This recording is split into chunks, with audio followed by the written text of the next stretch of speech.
One year, I had my niece and nephew convinced that my natural singing voice was an Aaron Neville impersonation.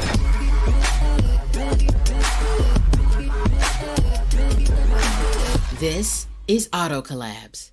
So this was Christmas time, and I started singing like a bird. And they're like, "Is that your song?" They're like, "Yeah." They're like, "Sing a Christmas song," because it was Christmas. So I went, "Jingle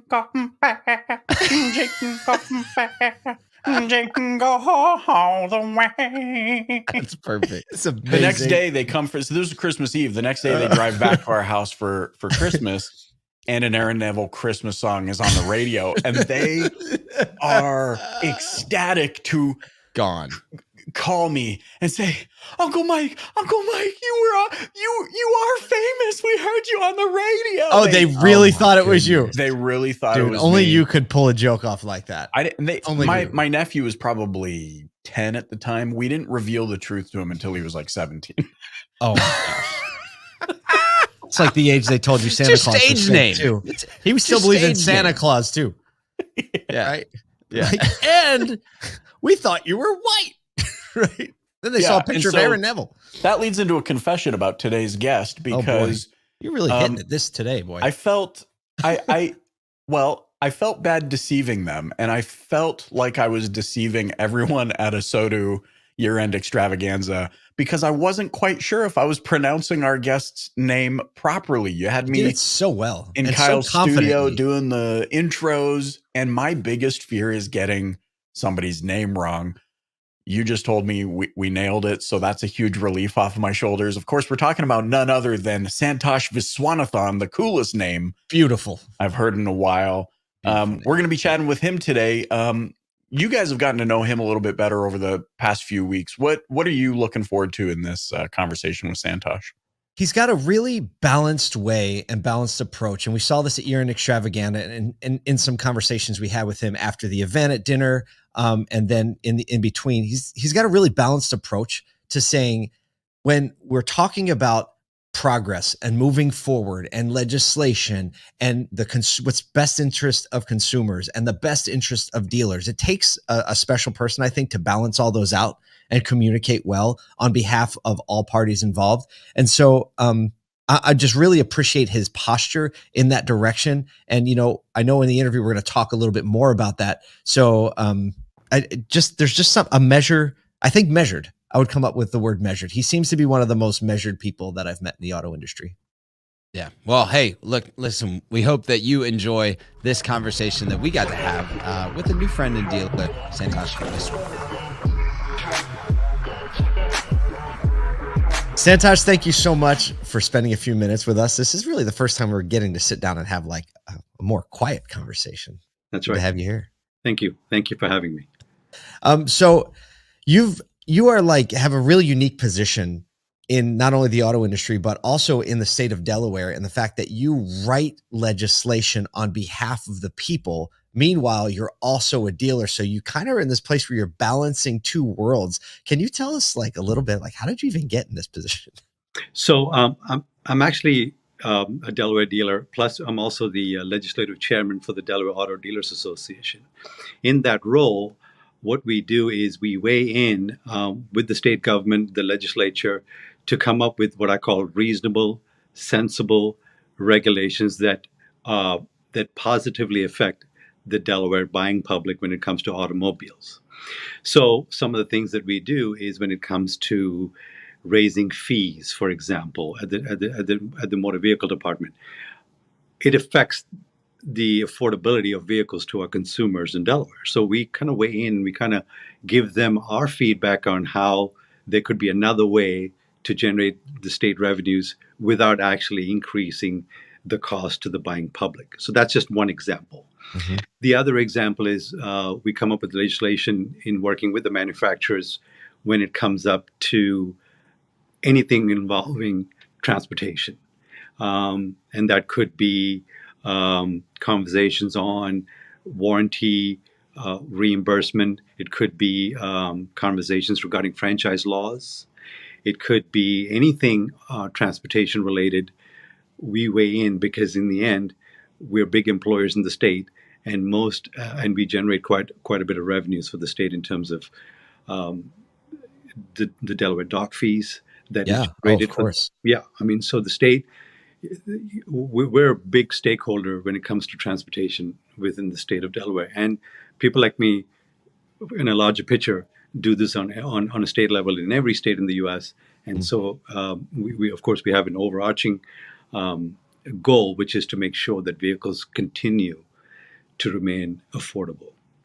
Yeah. Can you give so go ahead, Kyle. Yeah, because you're in the dealership and you are a dealer, that gives you this practical insight into the way that consumers are kind of perceiving automobile purchasing, perceiving affordability, engaging with the market, the type of demand, and you're seeing not just yourself but other dealers in your area kind of react to current market forces.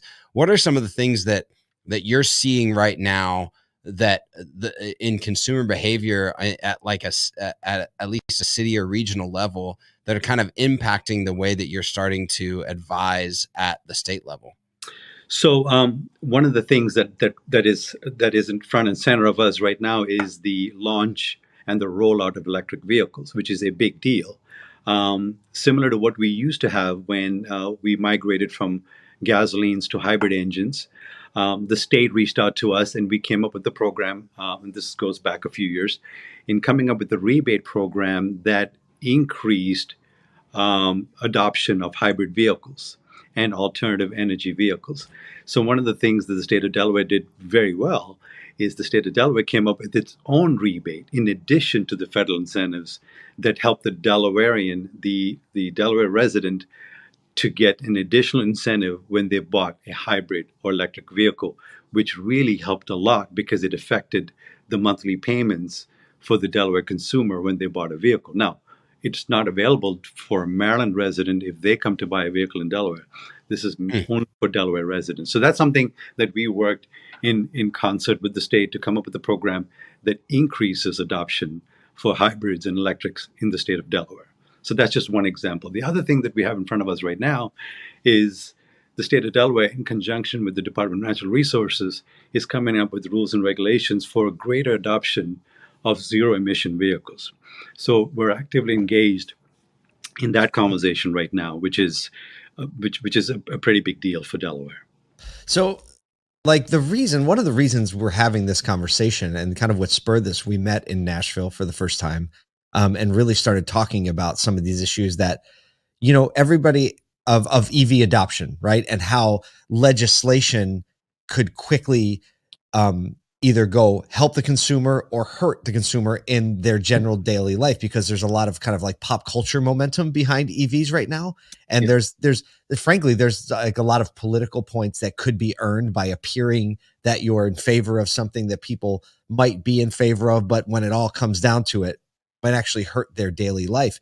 And that's kind of what has spurred this conversation on. It seems to me that you're an advocate of taking, hey, we need to really have detailed conversation, take measured approaches, because one thing that we could do is really disrupt people's regular life in a very unintended way. So can you talk about like the dangers of moving too fast with this?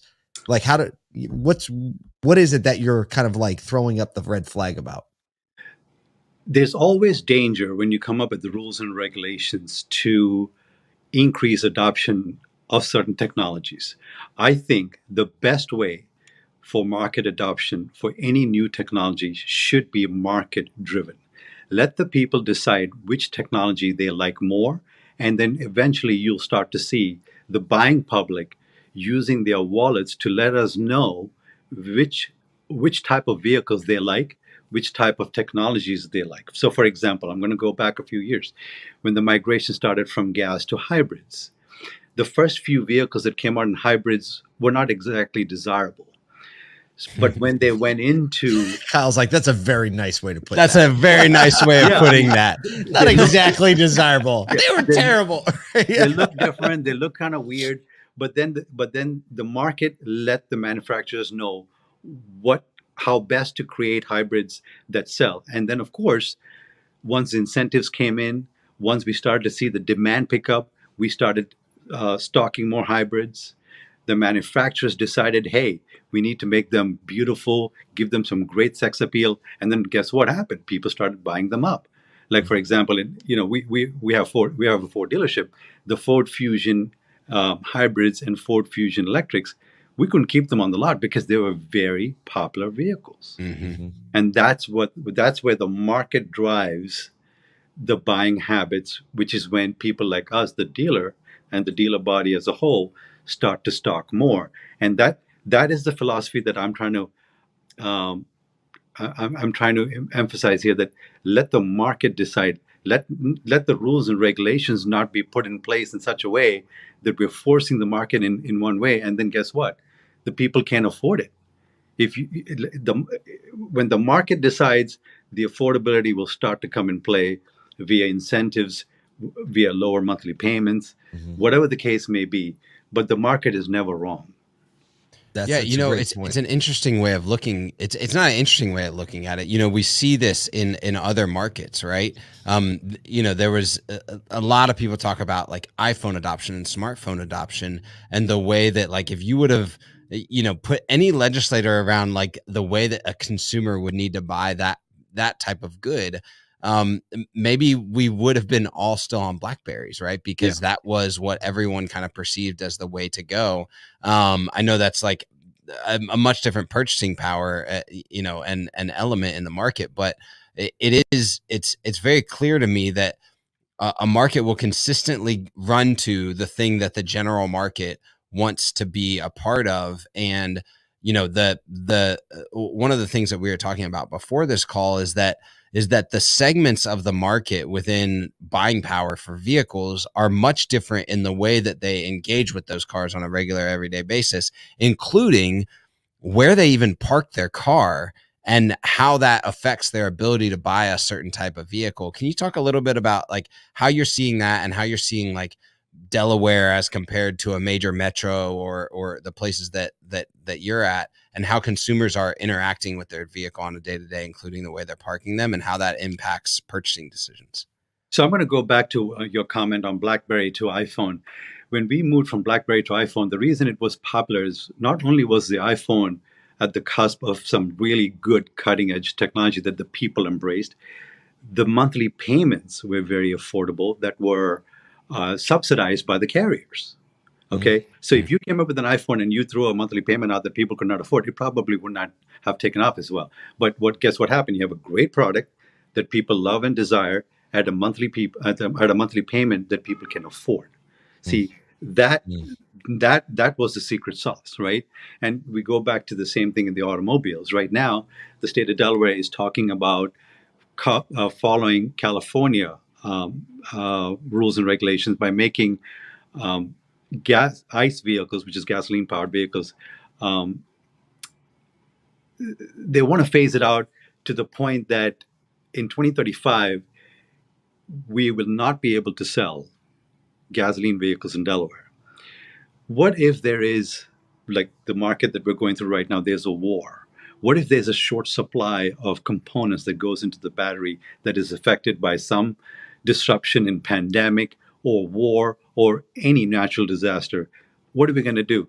Tell the buying public that there's no battery, so therefore they cannot buy a car, that they need to go to the other state next to us to go buy a gasoline powered vehicle because Delaware made it illegal for the Delaware dealers to buy a gasoline powered vehicle in Delaware in 2035. And then is that consideration for only new vehicles right now, or is that new and used? What Delaware is looking the proposal right now is for new vehicles. Gotcha. Because if you cut off the new vehicle supply, there's no used vehicles in the market. Eventually, right? Yeah, right. So that's where we think that this conversation needs to be. There needs to be more thinking behind this, because just making it illegal for the state of Delaware dealers to sell ICE gasoline powered vehicles in the state of Delaware is just not. I don't think it's the right move. I think let the market decide. Let's not jump the gun and make rules and regulations that make the sale of gasoline powered vehicles in Delaware by Delaware dealers illegal. That's just not the right answer, because if people want the vehicle, they're just going to go to another state and buy it. right. And Yeah, there's a lot of options when you're in Delaware too. Yeah, we ran this segment at the Year in Extravaganza that was called the Year 2030, right? And I know Yeah. this is kind of a look at the year 2035, and it was in jest in a bit because there's a lot of manufacturers talking about 2030. There's a lot of state governments and manufacturers talking about 2035 as target dates that are somewhat arbitrary. They're put on the fives, which is kind of a round number that a lot of people like to place targets on, but they are kind of arbitrary, and they don't take into consideration what the market may or may not do over the next 7 or 13 years. And I think that's what you're saying. Like, hey, if the market decides and the market demands that they only want ICE vehicles EVs by 2035, the manufacturer is probably going to make them like that.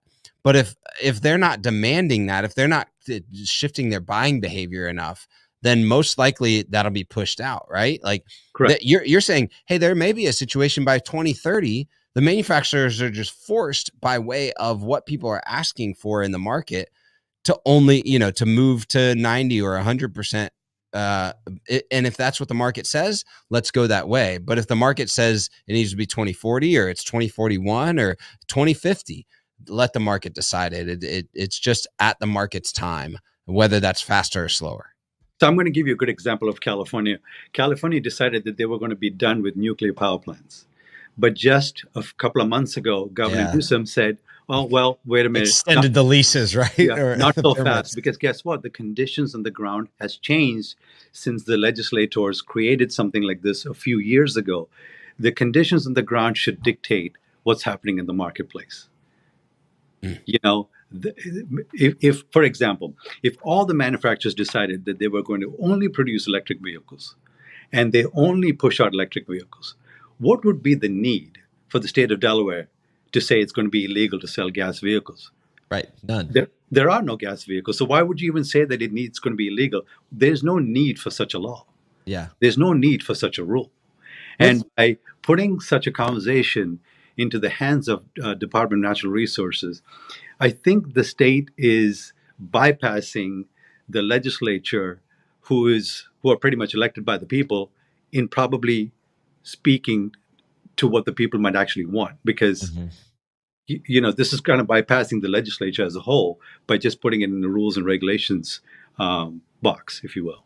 Right. So it is a law, but it's a law by way of rules and regulations, not by a way of, thoughtful debate, public opinion, right. And listening to the voices of the people. Let's talk for a second. Let's just shift. We're talking about not being able to buy an ICE vehicle by 2035 in the state of Delaware as the proposed, rules and regulations. But let's talk a little bit more practically for a moment, because EV life is a different way of, it messes with your routine, right? And it changes your routine. And, there are a lot of conversations about like, well, if you have a house with a garage and you can plug in, well, then that seems kind of convenient, right? I don't have to go to the gas station anymore, right? We can just plug the car in. It's ready to go in the morning. But what is the situation in Delaware? Lots of people don't have a house with a garage, which seems like it'd be a much quicker disruptive impact than just banning the sale of the cars. Correct. I lost you guys there for the. Oh, okay. So basically the question is this. Can you talk for a minute about all the other contingency disruptions that happen once you start to only have an EV when it comes to charging, just general lifestyle, getting to and from work? Like, what do you see as the real reason that Delawareans should be paying attention to the conversation that you're having right now? Okay, so so we've had some of these calls with the Department of Natural Resources that invite some of the public, some stakeholders to get in on these phone calls. One of the things that one of the stakeholders said is, for all these EVs that are in front of some of these grocery stores, when you go in, let's just say there's 10 chargers. What we're finding out is that out of the 10 chargers, maybe only 4 work. Oh, and when you go into the grocery store and you ask them, or you tell them that, look, this charging station is not working, the employee at the grocery store doesn't even know who owns their EV chargers. They don't even know whom to tell you to call. And who do you call? You've been waiting in line for 30 minutes just to get to the charger. You pull up in line and you find out that out of 10, only 4 work, and now the line is getting longer. That's one conversation we need to have. So clearly, the maintenance of these chargers is a big deal. Number 2, I spoke to a mom that lives in an apartment, and I was just kind of giving her some insights on this new proposed rules. And the first thing out of her mouth is, well, I live in an apartment. There are no chargers. I park my car on the street. What's going to happen to me when this law goes into effect? Right now, she can go to a gas station and get gas. There are no chargers on her street. Who knows if there is going to be? And you got, all these people living in condos and apartments. Where are they going to charge their vehicles? Well, okay, they go to work and they have a lunch break. They can charge it during lunch break. There goes the lunch break. And where Right. are they going to charge? Because everyone is doing the same thing at that time. They're all Right. trying to get to the charging station. And now here you're going to have a line during lunch break. And it's just not, it's not. It needs time, right? We need time to think about it. And back to the conversation about the market driving demand, right? When the market has the demand, there'll be 100 chargers at the grocery store, right? Because it'll be a place which starts to shift that whole, hey, if you live in an apartment, you charge at the grocery store, you charge at the office because the parking garage is wired up with chargers, right? Yeah. Like it gets there. Right. But just like that, like back to the California conversation about the nuclear power plants, like making a rule and then be like, oh, actually, Maybe we'll not. just leave it open. It's the opposite though, because the infrastructure doesn't exist. At least with California, it's like, well, we won't close the thing that's already working. Yeah. It's a lot different than like, oh, we have to make these appear out of nowhere. Santosh, so one of the big parts of dealer life is serving the community. And again, back to the beginning of our conversation, you serve the community by providing transportation and mobility, but you're also serving Delawareans by making sure that their interests with transportation are represented well in the community. How can they, help you do that, help you represent them well? Like what should the average Delawarean who might think, well, 2035 is a long time away, I don't really have time, or I don't need to pay attention to this conversation right now, what would you say to them? The one and only thing that needs to happen is the Delaware public needs to be engaged in this conversation. Because when I go around town and I have these conversations with the regular people, first thing that they're in shock. They can't even believe something like this is being discussed, where they have no choice or option to charge a vehicle at the place of wherever they call home. So the first thing that needs to happen is the Delaware public needs to get engaged, and they also need to get educated on what's coming down the pike if they're not engaged in this conversation. Because How do they do that? How do they do that?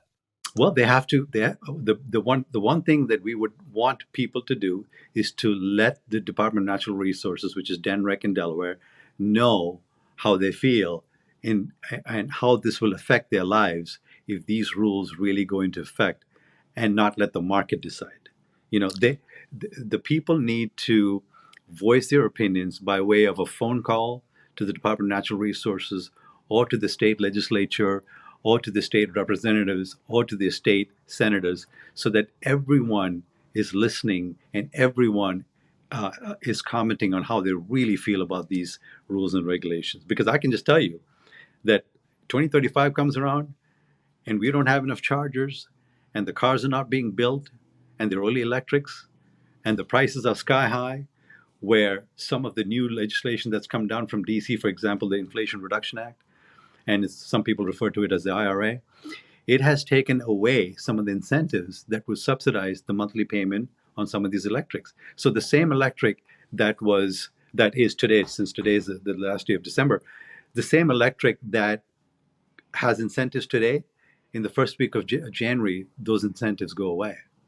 Right. So the price of ownership of these electric vehicles are also simultaneously going higher, which is then going to make it unaffordable to the buying public.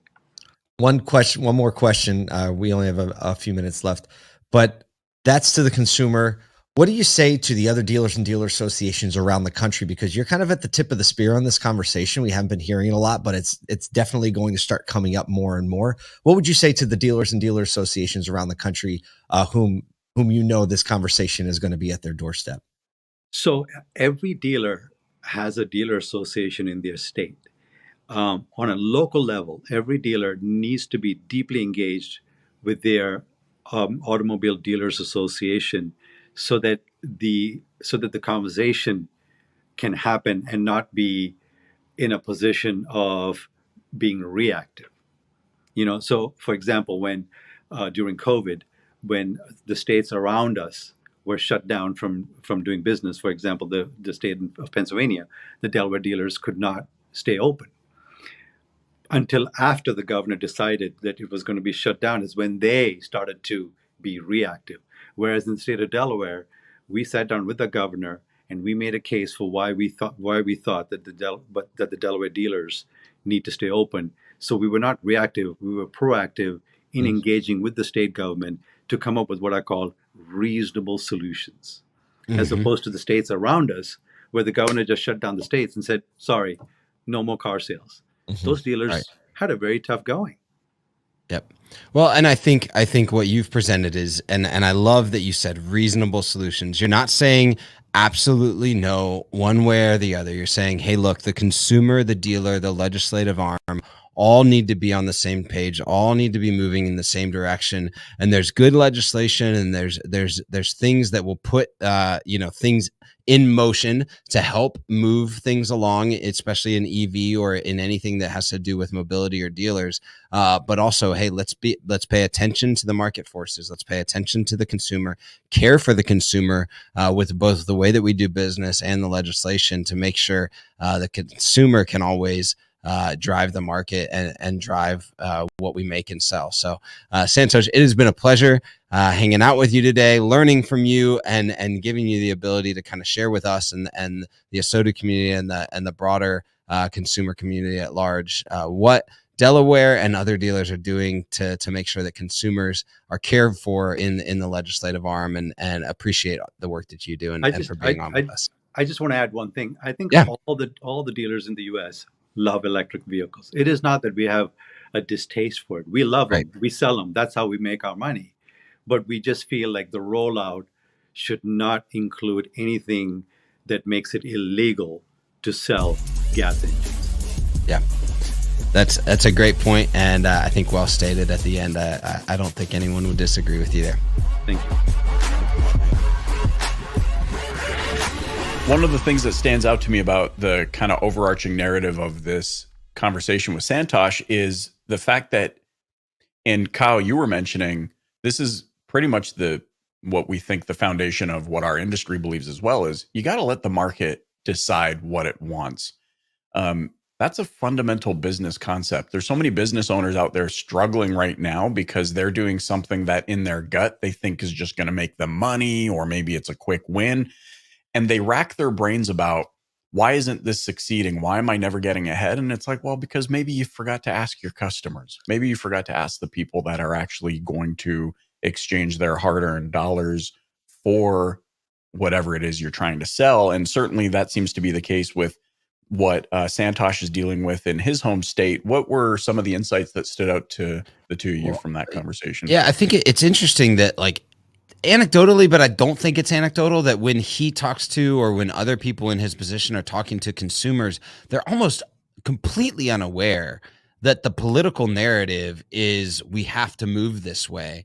And many of them are saying, hey, look, EV is kind of scary to me. I don't know if it's something that I would do, or even how am I going to charge? What, like, we think range anxiety is the biggest thing, but it's actually much more for the majority of the market, is what he's saying. It's like, not even can I get the range, but can I even charge my car? Will I have access to that as an apartment owner, or as a renter, and who's going to be responsible for that? How am I going to have access to that? And then just the general knowledge. And so really, this letting the market decide needs a lot more education around the electric vehicle, even if that's even the way that the market demands us take it. So I think that, like, the media and the political narrative is what he's saying is not that EV isn't a good thing, or that it might not be the best thing. It's just that we need to kind of take a step back. And as Delaware and other states are kind of looking to the New Yorks and the Californias making these big, broad decisions, going, hey, let's take a measured approach. Let's make sure and get in front of more consumers and have that conversation. I mean, his whole heart behind this interview, as we actually learned off camera, was, hey, I want to utilize this to allow me to share it with more people, with media outlets, with different people that can actually bring this to consumers and say, this is a conversation that we want to have. And I think that most consumers would enjoy that as the narrative is, we want to have this conversation.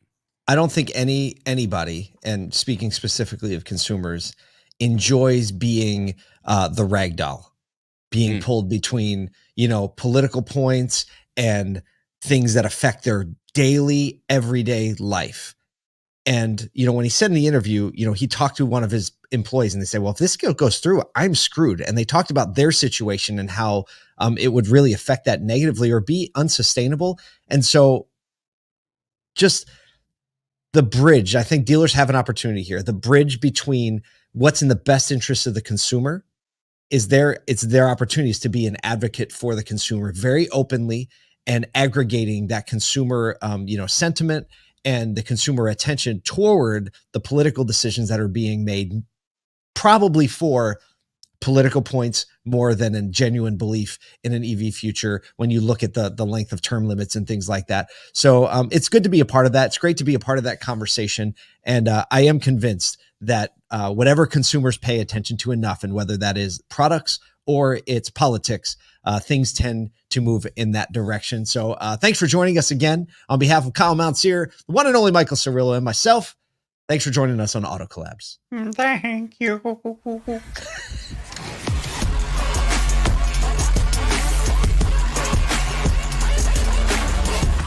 Welcome to Auto Collabs. Why are we recording?